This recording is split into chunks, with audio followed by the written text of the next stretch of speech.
வருஷம். ஸோ அந்த உழைப்பு எங்கேயும் வீண் போகாது அப்படிங்கிற நம்பிக்கை எனக்கு இருக்கு. அதுக்கான அன்பும் அதுக்கான மரியாதையும் நீங்க நிச்சயமா கொடுப்பீங்க அப்படிங்கிற நம்பிக்கை எனக்கு இருக்கு.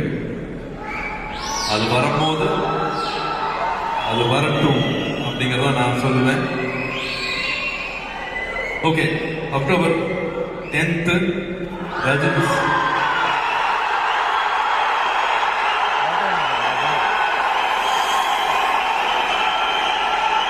வேட்டையன் வருது. வேட்டையனுக்கு நம்ம மரியாதையாக நம்மளுக்கு மூத்தவர், நான் பிறக்கும் போது நடிக்க வந்தவர், கிட்டத்தட்ட 50 வருஷமா நம்மளோட தமிழ் சினிமாவோட அடையாளமாக இருக்கிறவர், அந்த மூத்தவருக்கு சூப்பர் ஸ்டார் அவர்களுக்கு அவங்க படம் வர்றதான் சரியாக இருக்கும்னு நான் நினைக்கிறேன். நீங்களும் என் கூட இருப்பீங்க நான் நம்புறேன்.